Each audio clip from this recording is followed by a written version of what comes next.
کہا جاتا ہے کہ کسی علاقے میں قحط سالی پیدا ہو گئی۔ اس قحط سالی کی لپیٹ میں نہ صرف انسان بلکہ چرند و پرند سب اس کا شکار ہو گئے۔ مویشی مالکان بے حد پریشان تھے۔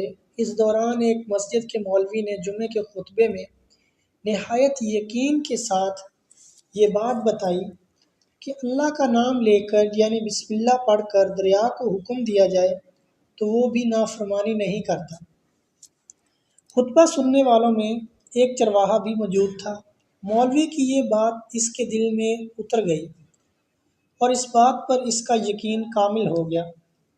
اس نے واپس آ کر اپنی بکریاں کھولیں اور سیدھا دریا پر چلا گیا۔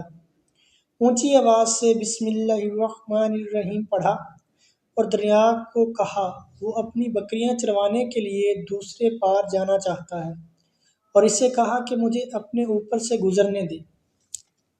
یہ کہہ کر اس نے اپنی بکریوں کو لیا اور دریا پر چلتا ہوا دریا پار کر گیا۔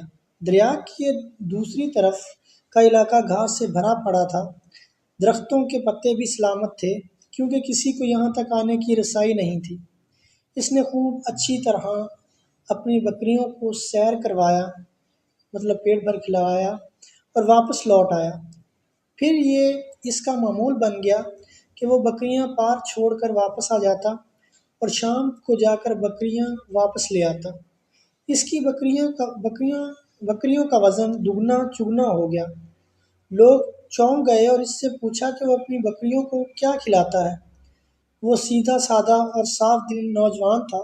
اس نے صاف صاف بات بتا دی کہ جناب میں تو بسم اللہ الرحمن الرحیم پڑھ کر دریا پر چل کر اپنی بکریاں دوسری طرف چروانے لے جاتا ہوں۔ یہ بات سب نے سنی مگر کسی نے اس چرواہے کی بات پر یقین نہیں کیا کیونکہ یہ ناقابل یقین بات تھی۔ مگر بات ہوتے ہوتے مولوی صاحب کے پاس پہنچ گئی۔ مولوی صاحب نے اس چرواہے کو بلایا اور سارا ماجرا پوچھا۔ اس چرواہے نے مولوی صاحب کو ہی حوالہ بنا لیا کہ مولوی صاحب میں تو آپ کا شکریہ ادا کرنے والا تھا۔ آپ نے جمعے کے خطبے میں جو نسخہ بتایا تھا کہ بسم اللہ کہہ کر دریا کو بھی حکم دو تو وہ بھی انکار نہیں کرتا، تو میں تو بس آپ کے نسخے پر ہی عمل کر رہا ہوں۔ مولوی صاحب حیرت سے اس کے چہرے کو دیکھتے رہے۔ مولوی صاحب نے کہا بھائی صاحب ایسی باتیں تو ہم ہر جمعے میں کرتے ہیں، فقط ان کا مقصد لوگوں کا ایمان بنانا ہوتا ہے۔ مگر بکریوں والا ڈٹا رہا کہ میں تو بسم اللہ کہہ کر پانی پر چلتا ہوں اور بکریوں سمیت پانی پار چلا جاتا ہوں۔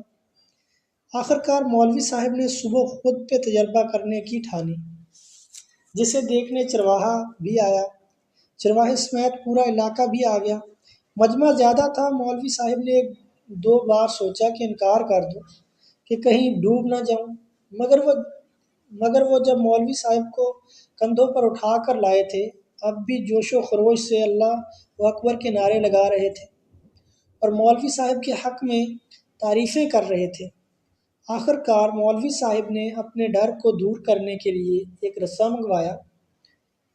پہلے اسے ایک درخت کے ساتھ باندھا، پھر اپنی کمر کے ساتھ باندھا، پھر ڈرتے ڈرتے ڈھیلا ڈھالا بسم اللہ پڑھا اور دریا پر چلنا شروع ہو گئے۔ مگر پہلا پاؤں ہی رکھا تھا کہ پانی میں گر گئے۔ مولوی صاحب ڈبکیاں کھانے لگے اور پانی کے بہاؤ میں بہنا شروع ہو گئے۔ لوگوں نے کھینچ کھینچ کر باہر نکالا۔ مولوی صاحب کی اس حرکت نے چرواہے کو پریشان کر دیا کہ مولوی صاحب کی بسم اللہ کو یہ کیا ہو گیا ہے، کیونکہ اس کا یہ روز کا معمول تھا۔ اس کے اپنے یقین میں کوئی فرق نہ آیا۔ اس نے بسم اللہ کہہ کر بکریوں کو پانی کی طرف اشارہ کیا اور خود ان کے پیچھے چلتا ہوا پار چھوڑ کر واپس بھی آ گیا۔ لوگ اسے ولی اللہ سمجھ رہے تھے اور اس کے حق میں نعرے لگا رہے تھے، مگر وہ سب سے بے نیاز سیدھا سادہ انسان تھا۔ وہ مولوی صاحب کے پاس پہنچا اور کہا مولوی صاحب میں آپ کی بسم اللہ کی تعریف سے کافی پریشان تھا، مگر پانی پر چلتے ہوئے مجھے آپ کی بسم اللہ کی بیماری کا پتہ چل گیا۔ اس چرواہے نے درخت سے بندھی رسی کی طرف اشارہ کیا اور کہا، مولوی صاحب، یہ ہے آپ کی بسم اللہ کی بیماری۔ آپ کی بسم اللہ کی برکت کو یہ رسہ کھا گیا۔ آپ کو اللہ اور بسم اللہ سے زیادہ اس رسے پر بھروسہ تھا، لہٰذا اللہ نے بھی آپ کو رسی کے حوالے کر دیا۔ پھر کہنے لگا، مولوی صاحب، آپ بھی کمال کرتے ہو۔